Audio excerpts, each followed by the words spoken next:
Hello friends, स्वागत है आप सभी को मेरी इस पाठशाला में। लास्ट वीडियो में हमने डिस्कस किया था DSSB का टीचिंग नोटिफिकेशन। आज हम डिस्कस करेंगे DSSB का नॉन टीचिंग वैकेंसी के बारे में जो आया हुआ नोटिफिकेशन है। तो चलिए स्टार्ट करते हैं। अब बात करते हैं कि जो नॉन टीचिंग वैकेंसी है वो अलग अलग पोस्ट के लिए हैं और DSSB ने जो नॉन टीचिंग वैकेंसी के लिए नोटिफिकेशन जो जारी किया है वो दो अलग अलग उसके लिए है। एक तो फार्मासिस्ट का नर्सिंग से रिलेटेड है और दूसरा है MTS वाला। MTS मल्टीटास्क सर्विसेज में 10th की जो क्वालिफ़िकेशन है वो मिनिमम क्वालिफ़िकेशन है और कोई एक्सपीरियंस भी नहीं मांगा। और सेम डेट 8 फ़ैब से वो स्टार्ट हो रहे हैं फॉर्म फिलअप करना, तो आप जाके उनके लिए कर सकते हैं। और उनका जो पैटर्न रहेगा वो सेम ही रहेगा। और उसमें बेसिकली जो हमारा पार्ट एक हमने टीचिंग वाला डिस्कस किया था उसमें 14 मतलब 40 मार्क्स का रहेगा। 200 नंबर का हमारा एग्ज़ाम रहेगा और 40 नंबर के हमारे 5 सब्जेक्ट्स रहेंगे जो हमारे कॉमन सब्जेक्ट हैं और हमारा वही प्रोसेसर रहेगा। चलिए हम इस नोटिफिकेशन एक बार डिस्कस कर लेते हैं थोड़ा डीपली। हाँ जी, तो जो पोस्ट है यहाँ पर अलग अलग पोस्ट हैं अलग अलग डिपार्टमेंट के अंडर। तो जो पहली पोस्ट है वो फार्मासिस्ट की है, हेल्थ केयर जो इसका डिपार्टमेंट है हेल्थ एंड फैमिली वेलफेयर। जो इसकी टोटल पोस्ट है वो 318। अगर हम बात करें टोटल वैकेंसी तो यहाँ पर वो टोटल वैकेंसी है 1896, यानी कि 1896 टोटल वैकेंसी हैं अलग अलग पोस्ट के लिए। तो यहाँ पर 318 जो सबसे ज़्यादा है वो फार्मासिस्ट के लिए है। दूसरी nursing officer health and family welfare, इसमें 1507 हैं, तो सबसे ज़्यादा वैकेंसी इन दोनों में ही है। तीसरी जो पोस्ट है वो है रिसोर्स सेंटर कोऑर्डिनेटर, इसकी 12 पोस्ट हैं। चौथी है आया की, और जो वुमेन एंड चाइल्ड डेवलपमेंट के डिपार्टमेंट के अंदर टोटल है ये 21 पोस्ट। फिफ्थ है कुक की, जो मेल है women and child development, 18 post हैं इसकी। छठी है कुक फीमेल चाहिए, वुमेन एंड चाइल्ड डेवलपमेंट, इसमें 14 पोस्ट हैं। सातवीं है translator Hindi legislative assembly secretary के अंदर है, ये 2 पोस्ट हैं। और आठवीं जो है वो है सेक्शन ऑफिसर HR की है, दिल्ली ट्रांसको लिमिटेड, 4 पोस्ट हैं। तो टोटल हमारी 1896 पोस्ट हैं। अब बात कर लेते हैं फार्मासिस्ट का जो क्वालिफिकेशन है। एक तो आपका मतलब बैचलर होना चाहिए, B फार्मा होना चाहिए आपका, और गवर्नमेंट से सर्टिफाइड होना चाहिए, और से आपके पास एक्सपीरियंस भी होना चाहिए। मतलब एज अ दिल्ली फार्मेसी आप सेलेक्टिव मतलब रजिस्टर्ड फार्मेसी सर्टिफिकेट आपके पास होना चाहिए। इसकी जो पे जो रहेगा स्टार्टिंग वो 29,200 से स्टार्टिंग रहेगी। और 27 साल से ऊपर की एज नहीं होनी चाहिए, 18 मिनिमम होनी चाहिए। और सेकंड है नर्सिंग ऑफिसर, इसके लिए भी BSc नर्सिंग होना चाहिए रिकॉग्नाइज यूनिवर्सिटी या इंस्टीट्यूट से, और आपके पास सर्टिफिकेट भी होना चाहिए वर्किंग का। 1 ईयर का एक्सपीरियंस मांगा है, इसमें किसी हॉस्पिटल में किया हुआ होना चाहिए और रिकॉग्नाइज। और जो इसकी पे स्केल रहेगा स्टार्टिंग का वो 44,900 से स्टार्टिंग रहेगा और 30 साल से ऊपर की एज नहीं होनी चाहिए। अब बात करते हैं डायरेक्टर ऑफ एजुकेशन में, इसमें मास्टर होनी चाहिए फ्रॉम रिकॉग्नाइज यूनिवर्सिटी से और B.Ed होनी चाहिए स्पेशल एजुकेशन में।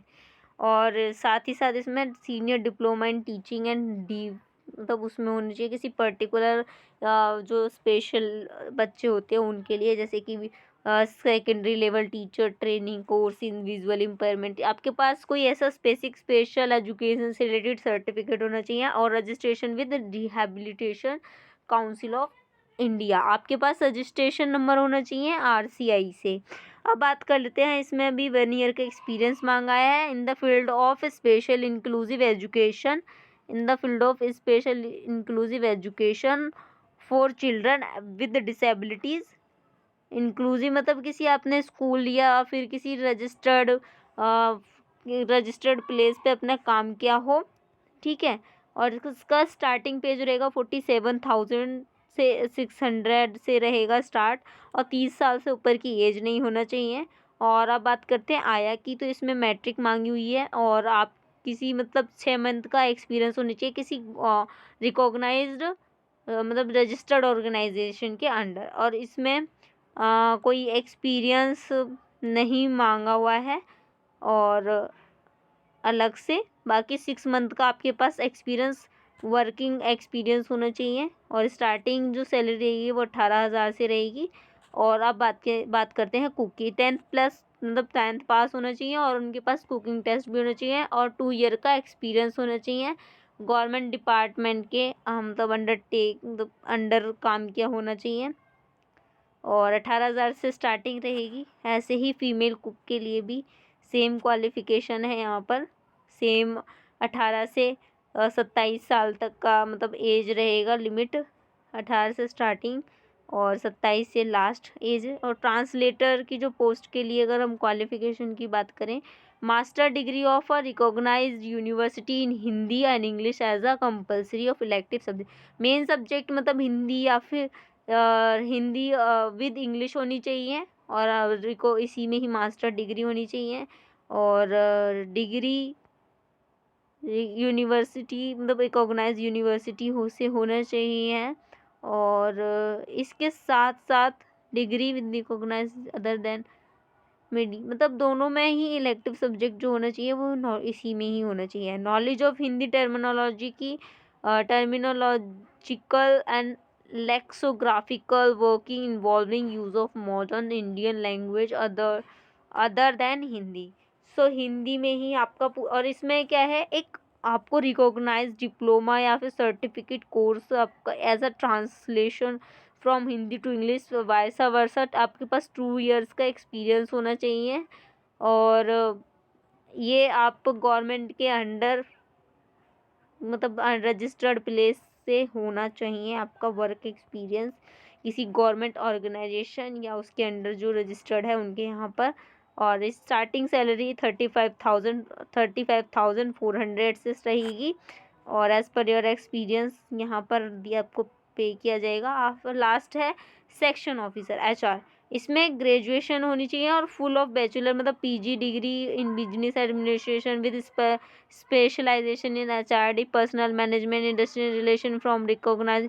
इन सब में से आपकी किसी मास्टर्स होनी चाहिए, और आपके पास फुल टाइम बैचलर्स मतलब PG मास्टर्स होनी चाहिए, और आपकी ग्रेजुएशन के साथ साथ किसी एक स्पेशल कैटेगरी में आपकी जो PG होनी चाहिए, 2 ईयर्स का एक्सपीरियंस होना चाहिए as a in HR matters administration में।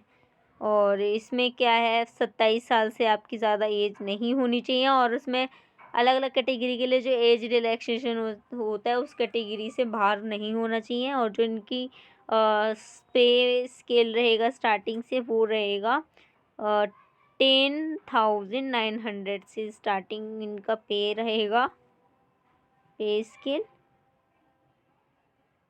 अब बात कर लेते हैं यहाँ पर एलिजिबिलिटी। एक तो ये सारी एसेंशियल क्वालिफ़िकेशन उनके पास होनी चाहिए और इंडियन होना चाहिए, और उनकी एज जो एज़ पर 13 मार्च तक उनकी मतलब 18 एज जो एज कैटेगरी है, एज का कैटेगरी एरिया है उससे बाहर नहीं होनी चाहिए, ना ही उससे कम होनी चाहिए। 100 रुपीज़ जो इसकी पेमेंट चार्ज रहेगा for OBC and general category. Female SC ST के लिए कोई भी फीस नहीं है। अब एग्ज़ाम पैटर्न की बात करें तो 200 मार्क्स का एग्ज़ाम रहेगा और MCQ बेस्ड क्वेश्चन रहेंगे। और अगर हम बात करें तो यहाँ पर जनरल 3 यहाँ पर लेवल्स हैं अलग अलग,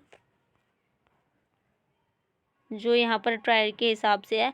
पहला इसमें ये रहेगा कि आपका general awareness, general intelligence and reasoning ability. तीसरा अरिथमेटिकल एंड न्यूमेरिकल एबिलिटी।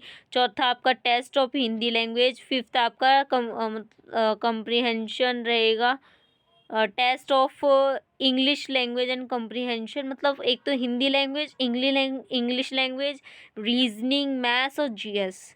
ये आपके 5 सब्जेक्ट्स हैं जो 40 मार्क्स के रहेंगे। सेम आपका एज़ पर योर लेवल यहाँ पर आपके क्वेश्चन के कैटेगरी रखी जाएगी अलग अलग पोस्ट के लिए, जैसे कि यहाँ पर 4 पोस्ट के लिए ये सेम ही रहेगा।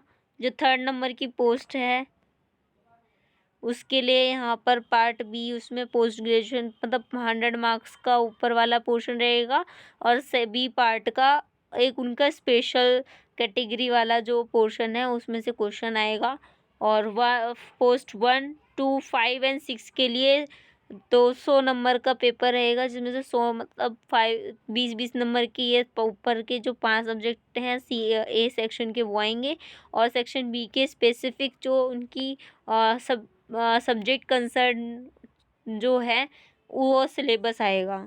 अब बात करते हैं पोस्ट 7 के लिए। पोस्ट 7 के लिए भी ये रहेगा कि 100 मार्क्स का तो 20-20 हर ईच क्वेश्चन में ईच सब्जेक्ट में से पूछा जाएगा 20-20 मार्क्स का, जो सेक्शन ए सभी के लिए कॉमन है। पार्ट बी में से उनके जो उनका क्वालिफिकेशन रिलेटेड पेपर रहेगा 100 मार्क्स का क्वेश्चन वहाँ से बनेगा। और उनका जो सेक्शन क्वालिफिकेशन जो रहेगा वो उनकी दोनों लैंग्वेजेस में मतलब रहेगा। और यहाँ पर जो पोस्ट ए मतलब हाँ जो लास्ट पोस्ट है उसके लिए भी सेम रहेगा। 100 मार्क्स का ऊपर का जो 120 मार्क्स ईच सब्जेक्ट रहेगा, पार्ट बी सब्जेक्ट कंसर्न रहेगा। और यहाँ पर आप LSC in Hindi, letter writing, expansion of ideas ये सब रहेगा। तो ये हमारा टीचिंग नॉन टीचिंग वाला नोटिफिकेशन है। और अगर आप इन सभी पोस्ट के लिए एलिजिबल हो और MTS के लिए भी मैंने बताया है कि वैकेंसी आ चुकी हैं, तो आप उसके लिए भी आप भर सकते हो। और आई होप कि ऐसी यूज़फुल वीडियो के साथ मैं आपके साथ नेक्स्ट वीडियो में मिलती हूँ। तो तब तक के लिए बाय।